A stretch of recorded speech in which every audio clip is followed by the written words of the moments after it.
এই জন্য ওয়ার্ডের নেতৃবৃন্দ আপনাদেরকে এই দায়িত্বটি সঠিকভাবে পালন করতে হবে, যাতে সবাই যারা আগ্রহী সদস্য হওয়ার সুযোগ পায় বা নবায়ন করার সুযোগ পায়। এখন ফর্ম তো পাইলো, এখন ফর্ম কাদেরকে দিবেন? একটা হচ্ছে যারা বিএনপি করে দীর্ঘদিন যাবৎ ওয়ার্ডে, তাদেরকে আপনারা চিনেন, তাদেরকে আপনারা জানেন, তাদের নবায়ন আপনারা সবারটা করাবেন, এটি নিয়ে কোনো দ্বিমত নাই। কিন্তু সংগ্রহ করতে যে মনে রাখতে হবে যে যারা আপনার দলে আসতে চায় তাদের মধ্যে অন্য দলের আদর্শে বিশ্বাসী লোকজন আছে কিনা, থাকলে তাদেরকে দয়া করে নিবেন না। এবং যারা আপনাদের আন্দোলন সংগ্রামে বাধা দিয়েছে, আপনাদেরকে বিভিন্ন ধরনের মামলা মোকদ্দমা দিয়ে হয়রানি করেছে, অথবা যারা আপনাদের কর্মসূচি বাস্তবায়নে মারাত্মক রকম অসহযোগিতা করেছে, সেই সমস্ত লোকদেরকে সদস্য করা যাবে না। এই জিনিসটা মাথার মধ্যে ঢোকাইতে হবে। আবার সমাজের অনেক মানুষ আছে যারা বললে আশেপাশের একটা পাড়ার মানুষ, একটা গ্রামের মানুষ, একটা গোত্রের মানুষ তাকে মুরব্বী মানে, তার কথা শুনে সেই সমস্ত শিক্ষক, সেই সমস্ত ব্যবসায়ী, সেই সমস্ত সমাজের মানে যারা গণ্যমান্য ব্যক্তি অথবা পিছিয়ে পড়া মানুষ, তারা যদি আসতে চায় তাদেরকে আপনারা সদস্য সংগ্রহের সাথে সম্পৃক্ত করবেন।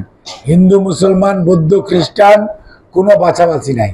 যারা জিয়াউর রহমান সাহেবকে আমাদের প্রতিষ্ঠা থেকে বিশ্বাস করে, খালেদা জিয়াকে নেত্রী মানে, আমাদের নেতা জনাব তারেক রহমানকে এই আন্দোলন সংগ্রামের নেতা মনে করে ৩১ দফার বাস্তবায়নের জন্য বা আগামী সংস্কারের জন্য যার নেতৃত্বে বাংলাদেশ এগিয়ে যাচ্ছে, সেটা ওনাকে ওনার নেতৃত্বের প্রতি আনুগত্য আছে।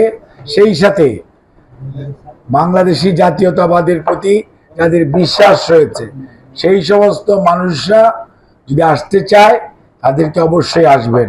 আমি এই কথাটি বললাম এই কারণেই, শুরু হতে যায় আবার থমকে যায়, মানুষ একটু আশ্বস্ত হয়, আবার মানুষের মধ্যে একটা দুশ্চিন্তা অথবা আকাশে মেঘ দেখা যায়। আমরা সুস্পষ্ট ভাষায় বলতে চাই, আকাশে যত ঝড় তুফান মেঘ বৃষ্টি বাদল থাকুক না কেন, বাংলাদেশের মানুষ গণতন্ত্রের জন্য ভোটাধিকার প্রয়োগ করার জন্য উন্মুখ হয়ে আছে। বিগত 17 বছর তারা তাদের অধিকার প্রয়োগ করতে পারেন নাই। কাজেই অন্তর্বর্তীকালীন সরকারের প্রধান উপদেষ্টা গত কয়েকদিন আগে যে ধরনের আশা দেশবাসীকে আশান্বিত করেছেন যে ফেব্রুয়ারির মধ্যে ইনশাআল্লাহ নির্বাচনী ট্রেন তার সঠিক যাত্রায় পৌঁছে যাবে, সেইটি যদি অব্যাহত রাখার, আমরা জানি উনি হয়তো রাখার চেষ্টা করছেন বা করবেন, বিশ্বাসও করতে চাই যে উনি ওনার কথার অবমূল্যায়ন হয়তো হবে না। কাজেই দুর্মুখেরা যারা বিভিন্ন কথা ছড়ায়, তারা সুযোগ সন্ধানী মানুষ, কেউ কেউ স্বৈরাচারের দোষরও আছে। কাজেই সব ষড়যন্ত্রে বেড়াজাল ছিন্ন করে ইনশাআল্লাহ আগামী দিনে মানুষের এই অধিকার হারা মানুষগুলো দ্রুততম সময়ে তাদের অধিকার ফেরত পাবে, এই ব্যবস্থা নিশ্চয়ই অন্তর্বর্তীকালীন সরকার করবে। আর জনগণই সিদ্ধান্ত নিবে, জনগণ আগামী দিনে কাদেরকে তাদের সেবা করার জন্য দায়িত্ব দিবে।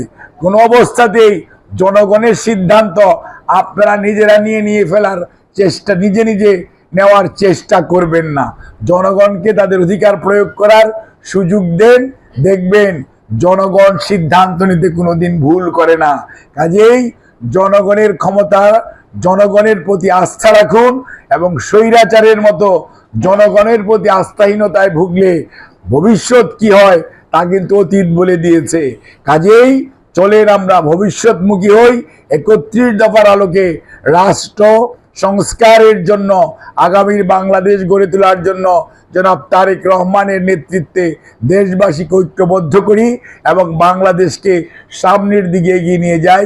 এবং সেই আশাবাদ ব্যক্ত করে আগামীকালকে ১ জুলাই অর্থাৎ ২৪-এর সেই ৩৬শে জুলাই, সেটার প্রতি শ্রদ্ধার সঙ্গে স্মরণ করি। অন্যদিকে যারা শহীদ হয়েছেন তাদের জন্য আল্লাহর কাছে দোয়া করি, তাদেরকে আল্লাহ বেস্ট নসিব করে যারা আহত পঙ্গু হয়েছেন তাদের পাশে আমরা দাঁড়িয়েছি, আরও দাঁড়াবো।